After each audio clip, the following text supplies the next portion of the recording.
Well, what is the personality test that finally gave you a profound sense of belonging is, I mean, actually the exact thing holding back your career. Yeah, that is a pretty wild paradox. Right, because you spend years walking around with this vague, chronic sense of being out of sync. Mm. Like you are operating on a slightly different frequency than everyone else in the room.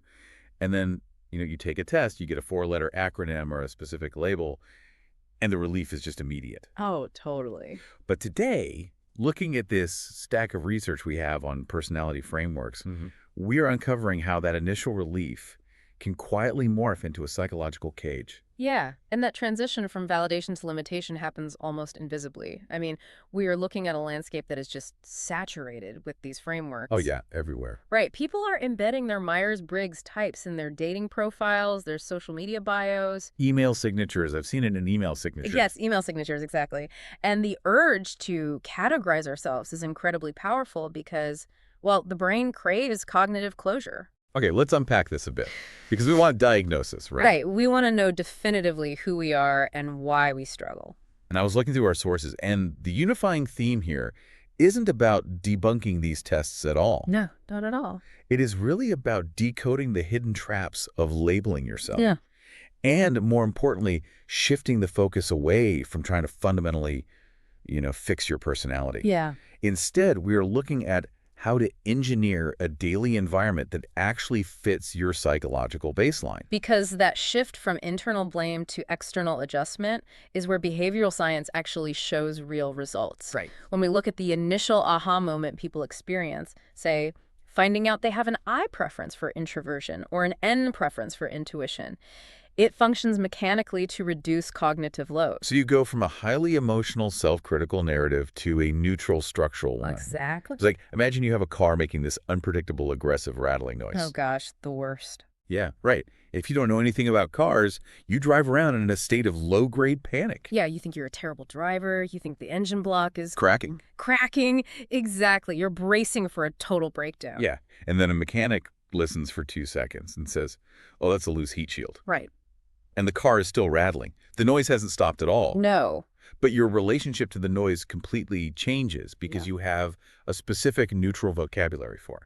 What's fascinating here is that it completely removes the moral failing from the equation. Yeah. When you realize your exhaustion at a networking event isn't because you are antisocial or weak or broken, but simply because your neurological baseline requires less stimulation to reach capacity, well, the anxiety just evaporates. It just disappears. Yeah.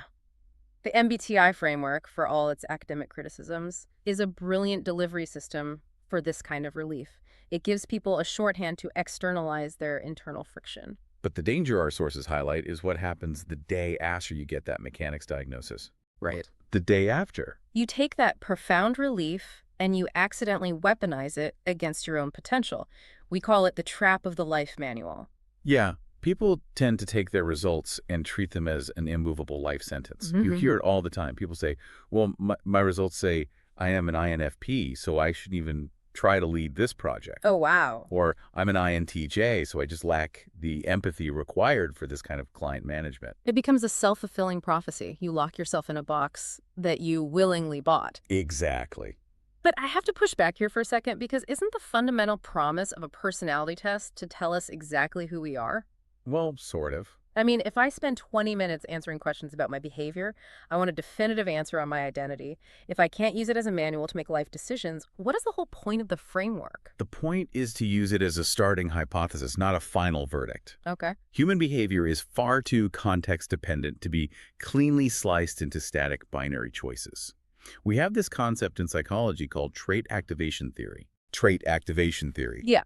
It suggests that our personality traits lie dormant until a specific environmental cue triggers them. So the environment acts as the on switch. Precisely. Let's look at the classic introversion metric. Sure. You might have someone who consistently tests as requiring vast amounts of solitude, who gets deeply drained by small talk. Right, the textbook introvert. But if you put that same person in a room with a colleague who shares their highly specific niche intellectual interest, and you establish a high degree of psychological safety, well, that introvert will suddenly exhibit massive extroverted energy. Oh, that makes sense. They will dominate the conversation. The underlying trait hasn't changed, but the environmental variables altered how it manifested. I see this happen all the time. Someone who's incredibly reserved in a sterile corporate boardroom becomes the most charismatic person alive when they are at, like, a local community meeting they care deeply about. And if we accept that we aren't static characters from a novel, it forces us to change our entire strategy for personal growth. Yeah. We have to stop focusing on personality makeovers and start focusing on environmental engineering. Right. Because when we hit a wall in our careers or our personal lives, the default human setting is character assassination. Well, for sure. We blame the self. We ask, why can my coworkers handle this chaotic open plan office, but I can't? Yeah. We internalize the friction as a personal deficiency. We completely ignore the external burdens. Mm-hmm. We forget that maybe we are operating on 4 hours of sleep, or we're under an unreasonable deadline, Right. or sitting next to a noisy printer trying to manage an unpredictable schedule. The source text makes this radical proposition. What if your character is fine, but your environment is hostile to your specific operating system? And if we connect this to the bigger picture, the environment is the variable we actually have the power to manipulate. Okay, so how do we do that? Let's apply this practically. If you have that J preference in MBTI, the judging type, you naturally seek structure, closure, and predictability. Right. When chaos hits, your cognitive load spikes. Now, you can't stop the world from throwing chaos at you, but you can engineer your microenvironment to absorb the impact. So you adjust the daily burden instead of trying to erase your dislike of chaos. Yes, exactly. Our sources suggest something as simple as deciding on just 3 non-negotiable priorities every single morning. Mm-hmm. That way, when your schedule completely blows up at 2 p.m., you aren't adrift. You have those 3 anchors. You haven't changed your personality, you've just built a scaffolding around it. Yeah, you treat your type as a memo for observation. It's an active science experiment. The science experiment. Yeah, if your personality framework suggests you should love abstract, big-picture brainstorming, but you actually find yourself thriving when giving concrete, step-by-step logistical tasks, you don't force yourself to love the abstract. Right. You throw out the hypothesis. You are the final empirical authority on your own behavior, not a questionnaire you took online. And here's where it gets really interesting, because that fatal flaw of the MBTI, the fact that it forces you into these rigid binaries, is exactly what drove the scientific community to look for models that actually account for human contradiction. Mm-hmm. Which brings us to the concept of the highly sensitive person, or HSP, and the big 5 personality traits. Because we don't operate in black and white. No, we really don't. And the HSP framework is widely misunderstood as being synonymous with introversion or emotional fragility. Right. People hear sensitive and think fragile. Exactly. But it is actually a biological trait regarding sensory processing sensitivity. Your central nervous system is essentially acting like a high-gain microphone. Wow. Yeah, it processes stimuli at a much deeper level than the average population. So it picks up a pin drop in the next room. But a siren outside the window blows the speaker out entirely. That is a highly accurate way to visualize the neurology. An HSP will spot microexpressions of dissatisfaction on a client face long before anyone else in the meeting realizes the pitch is going poorly. Oh, interesting. They notice subtle shifts in team morale. They can read the temperature of a room instantly. But processing all that ambient data requires massive caloric and cognitive energy. And our sources highlight something that seems completely paradoxical on the surface. The high sensation-seeking HSP. The HSS. Oh, yeah, this is a fascinating group. Right. These are people who actively crave intense, novel, exciting experiences. They want to go backpacking across a foreign country or speak on a massive stage. But their nervous systems still process those experiences with high sensitivity. So they crave the thrill, but they still require a 3-hour nap in a dark, quiet room to recover from it. It shatters the binary illusion. You can be a sensation-seeking extrovert and still have a highly sensitive nervous system. Yeah. It is simply a matter of how your hardware processes the input. And that need to move away from binaries is the perfect bridge to the big 5. Openness, conscientiousness, extroversion, agreeableness, and neuroticism.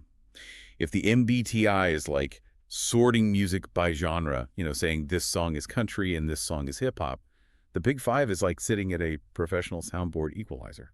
I love that analogy. And because the Big Five operates on that continuous spectrum, it holds significantly more academic weight in psychology. Oh, really? Yeah, it allows us to measure the exact intensity of those frequencies across different contexts. So you aren't just locking in the extrovert setting, you're pushing the extroversion slider to 70%, pulling agreeableness down to 20%, and turning conscientiousness all the way up to 90%. Exactly. And here's where the equalizer metaphor really explains the mystery of human behavior.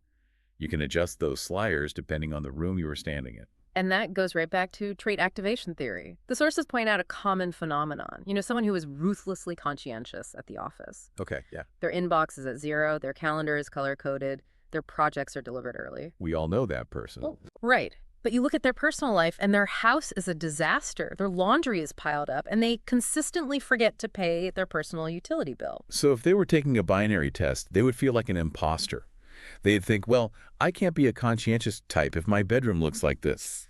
But under the Big Five, there is no contradiction. Really? Yeah, because the professional environment provides the specific cues, deadlines, social pressure, financial incentives that activate the high conscientiousness trait. Ah, I see. The home environment lacks those cues, so the slider drops back down to 0. The instrument measures the situational reality of the person rather than forcing them into a fixed archetype. Okay, so once we have all this nuanced academic theory, we have to look at how people are actually attempting to apply it out in the wild. Right. And the most common method seems to be parasocial mapping. People go straight to the internet and start typing celebrities. Oh, it is a massive online ecosystem. Entire forums are dedicated to debating whether Elon Musk is an INTJ, or if Hayao Miyazaki is an INFP, or if a particular pro-athlete is an ISTJ. It's wild. Psychologically, we have to ask why people spend hours engaging in this kind of unverified speculation. Well, it creates a psychological permission structure, right? Yeah. If you are struggling with a profound sense of isolation, feeling like your specific combination of traits makes you fundamentally incompatible with success, seeing someone who theoretically shares your exact cognitive wiring achieve massive things reduces that isolation. It provides a proof of concept. It demonstrates that alternative life paths are viable for someone with your specific energetic constraints. Right. But this raises an important question, and the sources issue a very sharp warning here. Parasocial mapping is a dangerous substitute for empirical self-observation. Because you cannot copy and paste a celebrity's life path onto your own, because you do not share their environmental variables. You don't have their venture capital, their luck, their historical timing, or their support staff. You can't just look up top 10 careers for an INFP and assume you'll be happy as a freelance writer. True self-knowledge requires local data. And this is where the source material introduces the ultimate tool for environmental engineering, which is the daily record. The daily record? Yes, it completely sidesteps the distraction of the 4-letter acronyms and focuses purely on situational friction and flow. I found this concept completely flipped my understanding of how to use personality tests. I always thought you were supposed to use the test to find your ultimate career match. Right, that's what most people think. But the daily record demands that you log your actual reactions to your environment in real time without any moral judgment attached. You observe your daily life like a scientist observing an organism in a terrarium. I love that. You write down the raw data of your energetic state. Just the facts. So like, I spent 2 hours facilitating a brainstorming meeting and I felt a spike of deep exhaustion and brain fog. Right. Or I spent 45 minutes organizing the back end of the database by myself and I completely lost track of time in a flow state. Yes. Or my manager requested an impromptu one-on-one and I felt my chest tighten with anxiety. Notice the phrasing there. You aren't saying, I'm weak because I got anxious, or I'm a bad leader because the meeting drained me. Yeah, no judgment. Exactly. You are mapping the precise conditions that cause energetic friction. And when you accumulate enough of this data, it changes how you navigate your career entirely. You stop looking at job titles and you start looking at environmental conditions. The job title's a trap. It really is. Let's take the classic example of sales. Someone looks at their personality profile, sees they lean heavily toward introversion and conflict avoidance, and immediately declares, well, I would be a disaster in sales. I hate cold calling. I hate pushing people. Right. They are conflating the title of sales with a very specific aggressive environmental condition. But if you break the role down into daily conditions, you might find a type of sales that is entirely built on maintaining deep one-on-one long-term relationships with existing clients. Right. It requires high empathy, careful listening, and detailed follow-up. So the exact traits that the person previously viewed as liabilities are suddenly massive assets. Exactly. It is the exact same job title, but the environmental condition has been engineered to fit the organism. And that is the core utility of everything we are discussing today. If you are trying to extract the most actionable piece of this deep dive, it is this. Finding your path is never about matching a static archetype. It is about actively curating the micro-level conditions of your daily routine. It all comes down to tuning the frequency of the room to match your internal radio instead of smashing the radio to pieces just because it won't play the popular station. That's a great way to put it. You don't need to fundamentally rewire your brain. You just need to alter the acoustics of the room. These frameworks, whether it is MBTI, the Big Five, or the HSP trait, are simply maps. They are diagnostic tools to help you identify the loose heat shields in your life. There's the mechanic analogy again. Yeah. The real compounding change begins the exact second you stop trying to cure your own character and start aggressively adjusting your environment. Which leaves us with a truly provocative philosophical question to chew on. Oh, I'm ready. We started this discussion by seeking a definitive label for who we are. But if our personalities fluctuate so dramatically based on our environment, based on our daily cognitive load, the psychological safety provided by our peers, and the specific demands of our morning schedule, is there really a static, unchanging core self at all? That is the ultimate question of behavioral science. Are we fixed entities walking through different rooms, or are we simply a fluid collection of adaptations to the spaces we inhabit? And if we are entirely fluid adaptations, the implications are staggering. Yeah, they really are. It means that changing your environment doesn't just reduce your daily friction, it literally changes who you are. By engineering a better environment, you are allowing entirely new versions of yourself to emerge. You are not permanently bound by the label you received on a random Tuesday afternoon when you took an online test while feeling stressed and burnt out. Right. You have the power to change the variables. So this week, we invite you to step into the role of the mechanic. Stop agonizing over whether your engine is fundamentally broken. Just start listening to the rattles. Keep your daily record. Yes, write it down. Observe your own friction points without judgment. Because sometimes the difference between feeling profoundly out of sync and operating in a state of total flow is just tightening one loose bolt in your daily environment.